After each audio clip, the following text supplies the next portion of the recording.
आज के वीडियो में कृत्रिम कायिक जनन अथवा आर्टिफिशियल वेजिटेटिव रिप्रोडक्शन के अंतर्गत कलम लगाना अथवा कलम लगाने की तकनीक या टेक्निक ऑफ कटिंग के बारे में समझाएंगे। तो पूरी जानकारी के लिए मेरा पूरा वीडियो लास्ट तक देखिए और यदि अभी तक हमारे चैनल को सब्सक्राइब ना किया हो तो सब्सक्राइब जरूर कर लीजिए।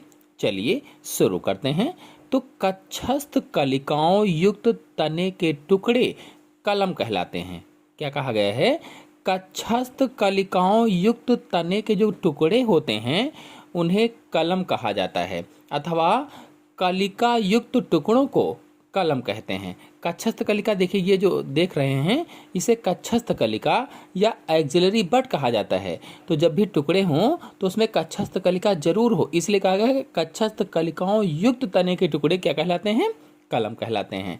अब कटिंग या कलम लगाने की तकनीक में पुराने पौधे ले जाते हैं। जो पुराने पौधे हो गए हैं, पुराने स्वस्थ पौधे के तने या शाखा के 20 से 30 सेंटीमीटर लंबे टुकड़े काटकर उन्हें जमीन में आधे गाड़ देते हैं।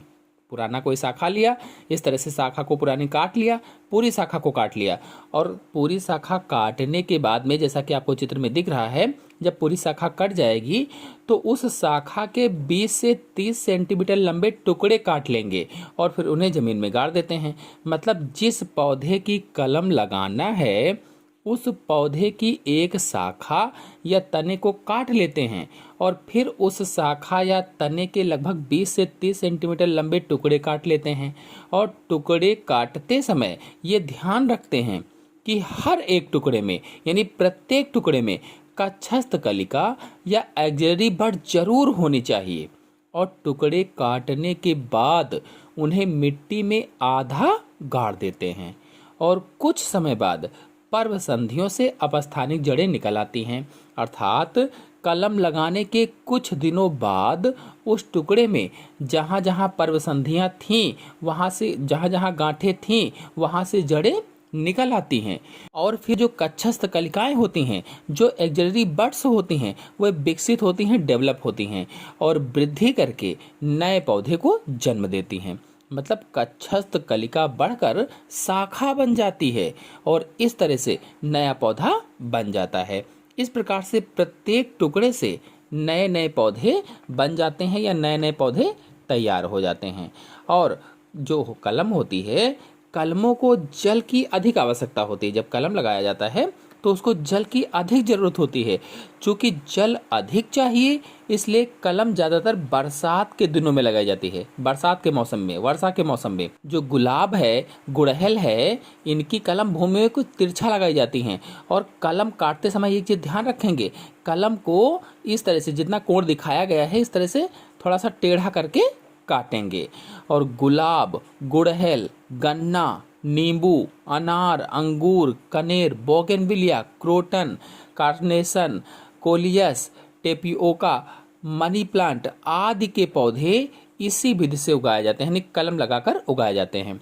आपको बता दें कि कुछ पौधों की जो कलम होती है वो उसमें अपस्थानिक जड़ें आसानी से नहीं निकलती हैं। अर्थात कुछ पौधों में या कुछ पौधों की कलम में जो जड़ें होती हैं वो बड़ी कठिनाई से निकलती हैं, जल्दी नहीं निकलती हैं।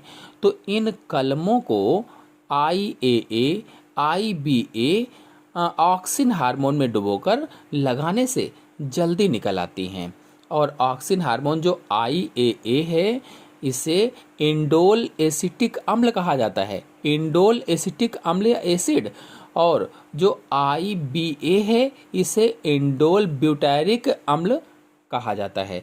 तो इन अम्लों के घोल में अगर उन जड़ों को डुबो दिया जाए, उस कलम को डुबो दिया जाए तो उसमें जल्दी से, शीघ्रता से जड़ें फूट जाती हैं कलम को डुबोने से। यदि आप चाहते हैं कि कलम में जड़ें जल्दी आ जाएं, अच्छी से आ जाएं, तो इन हार्मोन्स का प्रयोग कर सकते हैं। चलिए अब कलम के मुख्यतः प्रकार जान लेते हैं कितने होते हैं। तो कलम मुख्यतः 2 प्रकार की होती है, एक जिनमें पत्ती आवश्यक होती है और दूसरे जिनमें पत्ती आवश्यक नहीं होती है। तो पहले जिनमें पत्ती आवश्यक होती है उन्हें जानते हैं। तो इसमें पहला है herbaceous stem cutting. Herbaceous stem cutting क्या है? तो यह पौधे के अग्रभाग से तैयार की जाती है, जो आगे का भाग होता है उससे तैयार की जाती है और इसे सॉफ्ट वुड कटिंग कहते हैं, सॉफ्ट वुड कटिंग। इसमें जड़ें शीघ्रता से निकल आती हैं, जल्दी से निकल आती हैं, जो हर्बेसियस स्टेम कटिंग होती है। और फिर है लीफ बड कटिंग। तो यह सवृंत पत्ती अथवा पत्ती सहित शाखा होती है, उसमें पत्तियां भी हो ऐसी शाखा होती है, और सामान्यतः इसकी पत्तियां गूदेदार व मोटी होती हैं। और फिर अगला है सॉफ्ट वुड कटिंग। तो यह पर्णपाती तथा सदाबहार पौधे से प्राप्त होती है। अब देखते हैं जिनमें पत्ती आवश्यक नहीं होती है। तो इसमें पहला है हार्ड वुड कटिंग। तो यह पुराने तने से प्राप्त की जाती है, जो पुराना तना होता है, इसी कारण इसे हार्ड वुड कटिंग भी कहते हैं। और सामान्यतः फलदार वृक्षों में इस प्रकार की कलम काटी जाती है। फिर अगला है सेमी हार्ड वुड कटिंग। तो यह कलम पुराने पौधों से प्राप्त की जाती है और इसमें टहनी काटकर सामान्यतः भूमि में गाड़ दी जाती है, कुछ समय बाद नया पौधा उगाता है। तो इस तरह से आज मैंने आप लोगों को बताया कटिंग क्या है, यानी कलम लगाना किसे कहते हैं, इसकी विधि क्या है, और क्या लगाएं तो जल्दी कलम उगाए, उसमें जल्दी से जड़ें उग आएं, जल्दी पौधा बन जाए, और कलम लगाने के प्रकार कौन कौन से हैं, या कलम के प्रकार कौन कौन से होते हैं। आशा है आप सभी लोगों को अच्छे से समझ में आया होगा। समझ में आया हो तो वीडियो को लाइक और शेयर कीजिए। चैनल पर नए हैं, चैनल को सब्सक्राइब कर लीजिए। धन्यवाद।